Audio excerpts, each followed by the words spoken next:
السلام علیکم، آپ دیکھ رہے ہیں ہمارا YouTube channel story teller Urdu. ایک ایسا نوجوان جو ایک مالدار اور بااثر خاندان میں پیدا ہوا، جس کے سامنے دنیا کی آسائشیں موجود تھیں، لیکن اس کے دل میں ایک سوال مسلسل زندہ تھا: آخر سچا دین کون سا ہے؟ وہ سوال اتنا طاقتور تھا کہ اس نوجوان نے اپنے گھر، اپنی قوم، اپنی آسائشیں، حتیٰ کہ آزادی تک قربان کر دی، اور پھر برسوں کے سفر، جدوجہد اور آزمائشوں کے بعد اسے وہ ہستی مل گئی جس کی تلاش میں وہ مدتوں سے بھٹک رہا تھا۔ یہ داستان ہے حضرت سلمان فارسی رضی اللہ عنہ کی، ایک ایسے صحابی کی جنہوں نے حق کی تلاش میں اپنی پوری زندگی لگا دی۔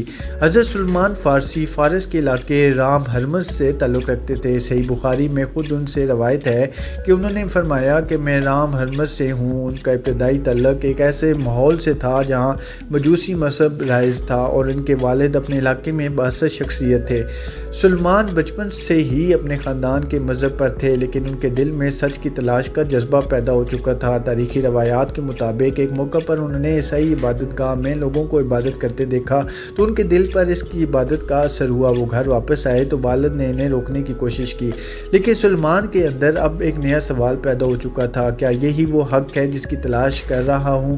یہاں سے ان کی زندگی کا رخ بدل گیا۔ وہ اہل علم لوگوں کی تلاش میں نکلے اور مختلف علاقوں کا سفر کیا۔ جس عالم و نیک شخص کے بارے میں انہیں معلوم ہوتا وہ اس کے پاس پہنچ جاتے اور دین کے بارے میں سیکھتے۔ ایک استاد کے بعد دوسرے استاد تک پہنچنے کا یہ سفر برسوں جاری رہا۔ ہر بار انہیں کچھ ایسی باتیں معلوم ہوتی جو ان کے دل کو حق کے مزید قریب کر دیتی، لیکن وہ کسی انسان کی اندھی پیروی نہیں کرنا چاہتے تھے، وہ سچ کی تلاش میں تھے۔ ان کے سفر کی سب سے بڑی آزمائش یہ تھی کہ دنیاوی اعتبار سے وہ مسلسل نیچے جاتے جا رہے تھے۔ ایک وقت ایسا آیا کہ وہ غلام بنا دیے گئے۔ صحیح بخاری میں حضرت سلمان فارسی کے بارے میں روایت ہے کہ انہیں ایک مالک سے دوسرے مالک کے ہاتھوں بار بار فروخت کیا گیا، حتیٰ کہ یہ تعداد 10 سے بھی زیادہ تھی۔ سوچیں، ایک ایسا شخص جو کبھی اپنے خاندان میں عزت اور آسائش کے ماحول میں تھا، اب اس کی اپنی آزادی بھی اس کے پاس نہیں تھی۔ لیکن عجیب بات یہ تھی کہ جسم غلام تھا، دل نہیں۔ اس کے اندر حق کی تلاش اب بھی زندہ تھی۔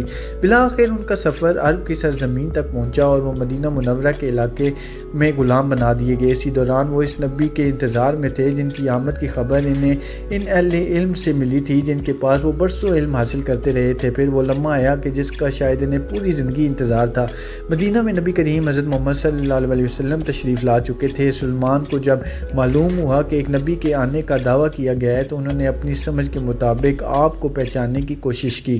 سیرت کی روایات میں ان کے اس واقعے کی تفصیل ملتی ہے کہ انہوں نے نبی صلی اللہ علیہ وسلم کی علامات کو جانچنے کی کوشش کی، اور جب انہیں یقین ہو گیا کہ یہی وہ نبی ہیں جن کی تلاش میں وہ برسوں سے سفر کر رہے تھے تو ان کی زندگی کا سب سے بڑا مقصد پورا ہو گیا۔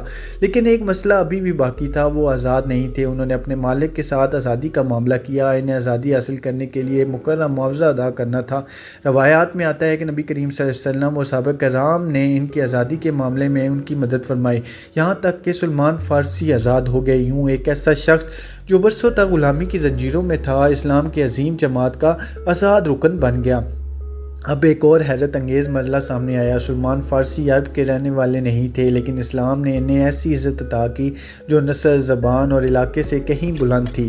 نبی کریم صلی اللہ علیہ وسلم نے ایک موقع پر سلمان کے کندھے پر ہاتھ رکھا اور فرمایا کہ اگر ایمان ثریا ستارے کے پاس بھی ہو تو ان لوگوں میں سے کچھ لوگوں اسے ضرور حاصل کر لیں گے۔ یہ واقعہ صحیح مسلم میں موجود ہے۔ یہ صرف سلمان فارسی رضی اللہ عنہ کی تعریف نہیں تھی، بلکہ یہ اسلام کا ایک عظیم اصول بھی تھا کہ اللہ کے ہاں اصل قدر ایمان اور تقویٰ کی ہے، انسان کی قوم، زبان یا نسل کی نہیں۔ پھر مدینہ میں وہ وقت آیا جب مسلمانوں کو ایک ایسے خطرے کا سامنا ہوا جس نے پورے شہر کو گھیر لیا۔ مختلف قبائل مدینہ پر حملے کے لیے جمع ہو رہے تھے۔ مسلمان تعداد میں کم تھے اور دشمن کی طاقت بہت زیادہ تھی۔ اسی موقع پر سلمان فارسی نے ایک ایسی جنگی حکمت عملی پیش کی جو عربوں کے لیے اس انداز میں نئی تھی۔ انہوں نے خندق کھودنے کی تجویز دی۔ مسلمانوں نے مدینہ کے حساس حصے کے سامنے خندق کھودنا شروع کی۔ صحابہ کرام سخت محنت کر رہے تھے، بھوک، سردی اور خطرے کے باوجود وہ کام جاری رکھتے رہے۔ یہی وہ موقع تھا جس سے سلمان فارسی رضی اللہ عنہ کا نام غزوہ خندق کے ساتھ ہمیشہ کے لیے جڑ گیا۔ بعد میں یہی ان کی پہلی بڑی جنگی شرکت بھی قرار دی گئی۔ معتبر سوانح مراجع انہیں غزوہ خندق میں شریک ہونے والے صحابی بیان کرتے ہیں، لیکن سلمان رضی اللہ تعالیٰ عنہ کی عظمت صرف جنگی حکمت عملی میں نہیں، ان کی زندگی علم، عبادت، سادگی اور توازن کا نمونہ تھی۔ صحیح بخاری میں ایک نہایت خوبصورت واقعہ آتا ہے۔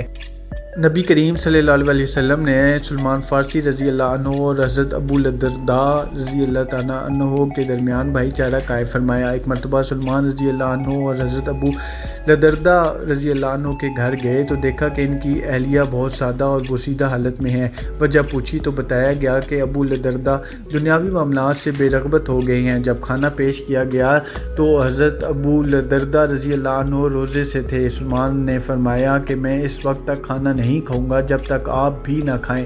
چنانچہ انہوں نے روزہ کھول لیا۔ رات ہوئی تو ابو الدرداء رضی اللہ عنہ عبادت کے لیے اٹھنے لگے۔ سلمان نے انہیں آرام کرنے کو کہا۔ جب رات کا آخری حصہ آیا تو سلمان نے انہیں اٹھایا اور دونوں نے نماز ادا کی۔ پھر سلمان رضی اللہ عنہ نے ایک ایسا جملہ کہا جو آج بھی انسان کو زندگی کا توازن سکھاتا ہے: تمہارے رب کا بھی تم پر حق ہے، تمہاری جان کا بھی تم پر حق ہے اور تمہارے گھر والوں کا بھی تم پر حق ہے، لہٰذا ہر حق دار کو اس کا حق دو۔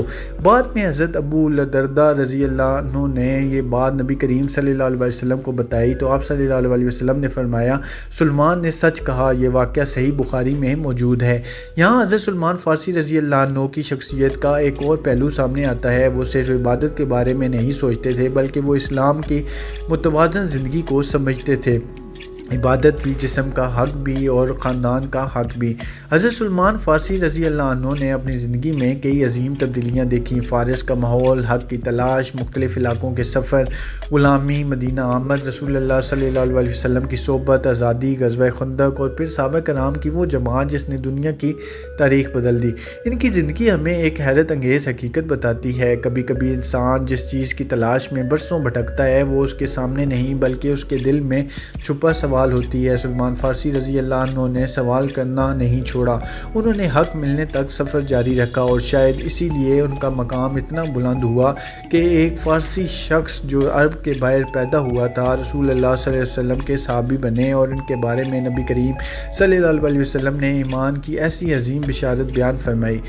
حضرت سلمان فارسی رضی اللہ عنہ کی زندگی کا سب سے بڑا سبق یہ ہے کہ حق کی تلاش میں انسان کو اپنے ماضی، اپنی قوم، اپنی زبان اور اپنی آسائشوں سے اوپر اٹھنا پڑتا ہے۔ سچ مل جائے تو پھر انسان کا اصل تعارف اس کا ایمان بن جاتا ہے۔ حضرت سلمان فارسی رضی اللہ عنہ کی زندگی ایک ایسا مسافر کی کہانی ہے جس نے منزل تک پہنچنے کے لیے راستے بدلنے سے خوف نہیں کھایا، لیکن حق کا راستہ ملنے کے بعد پھر کبھی پیچھے مڑ کر نہیں دیکھا۔ اور یہی وجہ ہے کہ آج بھی جب حضرت سلمان فارسی رضی اللہ عنہ کا نام لیا جاتا ہے تو صرف ایک صحابی کا نام نہیں لیا جاتا بلکہ حق کی تلاش، قربانی، صبر، علم اور ایمان کی ایک پوری داستان ہمارے سامنے آ جاتی ہے۔